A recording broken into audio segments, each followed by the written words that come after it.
right, let's sing about Jesus.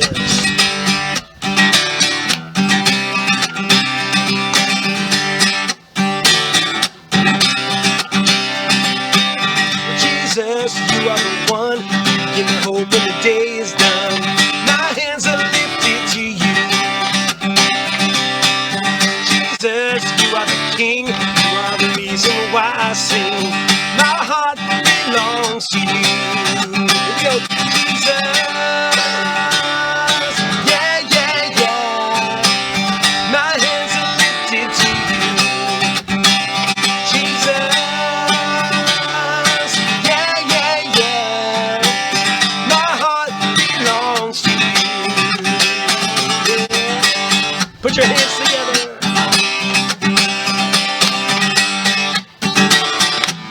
Sing about Jesus one more time. Jesus, you are the one. Give me hope when the day is done. My hands are lifted to you.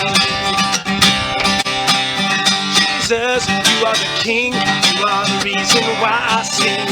My heart belongs to you. Here we go. Jesus. Yeah, yeah, yeah. My hands are lifted to you.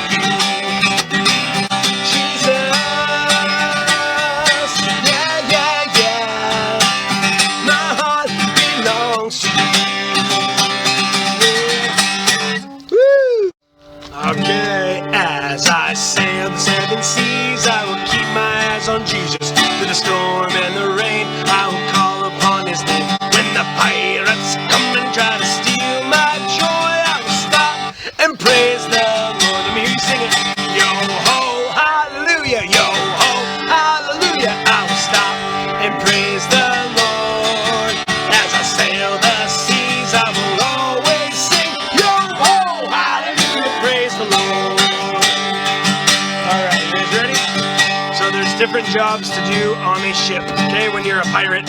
So sometimes you have to swab down the poop deck, okay? So you gotta grab your mop out, pretend you got a mop, and you gotta swab down the poop deck. Ready? Here we go. As I swab down the poop deck, I will keep my eyes on Jesus. Through the storm and the rain, I will call upon his name. When the pirates come and try to steal my joy, I will stop and praise the Lord. Let me hear you sing it. Yo ho, yo ho, hallelujah. I will stop and praise the Lord. As I sail the seas, I will always sing. Yo ho, hallelujah, praise the Lord. Okay, what else we do on the ship? We have to set the sails. Okay, so you grab the rope so the sails go up. You gotta set the sails. Ready? Here we go. As I set the sails, I will keep my eyes on Jesus. Through the storm and the rain, I will call upon his name. When the pirates come and try to steal my joy, I will stop and praise the Lord. Let me hear you sing. Yo ho, hallelujah. Yo ho, hallelujah. I will stop and praise the Lord. As I sail the seas, I will always sing. Yo ho, hallelujah, praise the Lord. Okay, I'm going to do your favorite thing. We're going to try to do a little bit faster. How about that? Okay? As I sail the seven seas, a lot faster. Get ready. Get in your go fast position. You, go get in your go fast. There you go. Your go fast position. Ready? As I sail the seven seas, I will keep my eyes on Jesus. Through the storm and the rain, I will call upon the name. When the pirates come and try to steal my joy, I will stop and praise the Lord. Here we go. Yo ho, yo ho. I will stop and praise the Lord. As I sail the seas, I will always sing. Yo ho, hallelujah, praise the Lord. All right, that's as fast as I can go. No! You can do it faster? Yeah. Can you do it faster? Mavi, can you do it faster? No. Okay, let's try it one more little bit faster. As I sail the seas over the rain, the rain and the pirates come and steal my joy, I'll stop and praise the Lord. Yo ho, I'll stop and praise the Lord. Good job. As I sail the seas, I will always sing. I can't hear you guys singing. Sing! I can't hear you singing either. Sing! Yo ho, hallelujah, praise the Lord. Good job. Hey MVCC kids! Miss Cassie and Miss Katie here. We miss you and we can't wait to see you again. But today we're going to go through a character study. We're going to meet a lady in the Bible named Ruth. Now let's watch this video.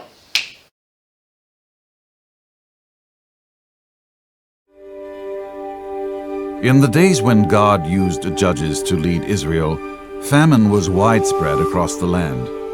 There was hardly any food to eat, nor water to drink. People were starving, and many families decided to move away in hope of a better life. One such family was that of a man named Elimelech, who took his wife Naomi and their 2 sons to the land of Moab. They were certain that they could make a better life there, and were excited with the prospect of starting a new chapter. Once they got there, tragedy struck. The father of the family, Elimelech, died.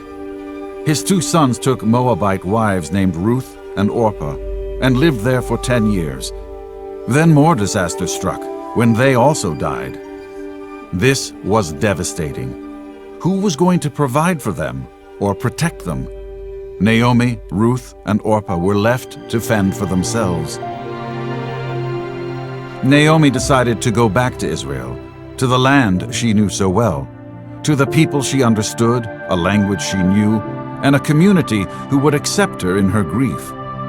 She wanted her daughters, Ruth and Orpah, to stay in their land and start new families. But Ruth resisted.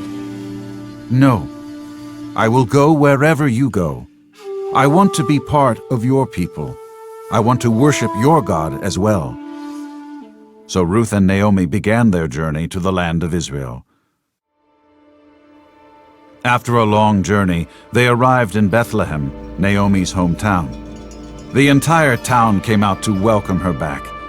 They were so surprised to see Naomi after more than 10 years, but they were also struck by how old and sad she seemed. "Naomi, is that you?" they asked with excitement. But Naomi did not share their excitement. "Call me bitter, not Naomi. I have had a bitter experience," she said. Naomi and Ruth had arrived at harvest time, and the people were busy gathering grain. Naomi and Ruth had no sons or husbands or wealth. They desperately needed food. Naomi was too old to gather grain, so Ruth happily went out to see what she could find. She ended up gathering the leftover scraps in a field that belonged to a man named Boaz. This man was very rich and famous, and everyone knew of his noble character. He was kind to everyone, and he loved God. As Ruth gathered grain, everyone seemed to notice her. After all, she was from a different culture. She had different clothes and a different language. Boaz saw how hard she worked. He asked one of his managers, "Who is this girl who has been reaping in my field?" "Ah, that's Ruth, the daughter-in-law of Naomi," he replied. So Boaz was very kind to Ruth and made sure that everyone respected her and let her gather all the grain she needed. In fact, he even let her eat with his servants. When Ruth came home after a hard day's work, she told Naomi all about the kind man named Boaz and how he took special interest in her. Naomi remembered that Boaz was a relative to her dead husband, Elimelech. Now, it was tradition in those days for the closest relative of the family to help in time of need. Naomi saw this as a great opportunity for Boaz to be the family rescuer, or kinsman redeemer, as they called it. She told Ruth that she must continue gleaning from his field. After all, he had been so kind, why go anywhere else? Day after day, Ruth gathered in his field. Boaz offered her protection, food, and kindness. Day after day, they grew to enjoy being near one another. Naomi was hoping this would happen. Boaz admired Ruth. Ruth admired Boaz. So Naomi came up with a plan. She told Ruth, "Late at night, I want you to go and wake up Boaz. It's time for you to let him know that you want him to marry you. You want his protection, his security, and his love." And that's exactly what Ruth did. Late one night, she came to Boaz as he slept outdoors on the threshing floor. "I am Ruth, your servant. please protect me?" And Boaz did. But there was just one problem. There was another relative of Elimelech that was closer in relation than Boaz. It was technically his responsibility to care for Naomi and Ruth and provide for her a son. So Boaz, being the gentleman that he was, had a town meeting and invited the man. He presented the opportunity to him, and to Boaz's delight, the man refused. Finally, Ruth and Boaz could get married. Soon, they had a baby boy, bringing great joy to both of them and to Naomi, who got to help raise him. Naomi, the old woman who had experienced so much sorrow, was now filled with new vibrancy and joy. This son would not only become the grandfather of Israel's great King David, but Jesus would be one of his descendants.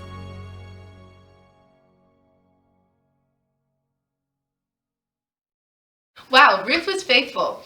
Now let's dig a little deeper into her story. I know a lot of you play sports or have a favorite sports team, but do you always cheer them on when times get hard? With Ruth, she always stayed faithful even when times were hard. So let's go ahead and read through a scripture in Ruth. We are going to summarize it for you, but we encourage you to read through the scripture as a family. So in Ruth chapter 1, 1 through 7, there was a famine in Bethlehem. A man and his wife named Naomi and their 2 sons moved to Moab from Bethlehem. The 2 sons got married to women named Orpah and Ruth. Sadly, the dad and their 2 sons died. Naomi's hometown in Bethlehem was safe again, so she planned to go home. Now, in Ruth 1, 8 through 18, Naomi didn't want them to go with her because she felt like a burden to them. So, Orpah stayed back, but Ruth insisted on staying with her because she was faithful. She trusted that God would take care of her even though she didn't know what the future will hold. Just like Ruth, we need to trust God when things are hard and we don't know what the future holds. So, now to Ava with the memory verse. Hello friends, I have another memory verse for you, and it is Ruth 1:16. But Ruth replied, "Do not urge me to leave you, or to turn back from you. Where you will go, I will go, and where you stay, I will stay. Your people will be my people, and your God will be my God." Let's say this verse one more time, just to make sure you understand it. It is Ruth 1:16. But Ruth replied, "Do not urge me to leave you, or to turn back from you. Where you will go, I will go, and where you stay, I will stay. Your people will be my people, and your God will be my God." Well, until next time, bye! So here's a challenge for you guys. Discuss as a family things that are helpful for you when times are hard and when you're worried. For me, I pray or listen to worship music. For me, I always just go and talk to one of my family members and kind of talk about what I'm feeling. Then put it into practice. We love you and tune in next week. Bye! Jesus, you're my joy, down deep in my soul. You got me coming back for more. Jesus, you're my joy. One more time, sing it loud. Here we go. Jesus, you're my joy, down deep in my soul.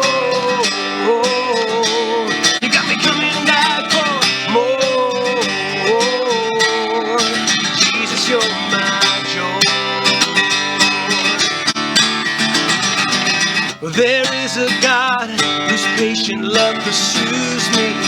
He won't give up even when I lose my way. And I will rejoice and let my heart be filled with praises, because my God has done great things. Come on, Jesus, you're my joy, down deep in my soul.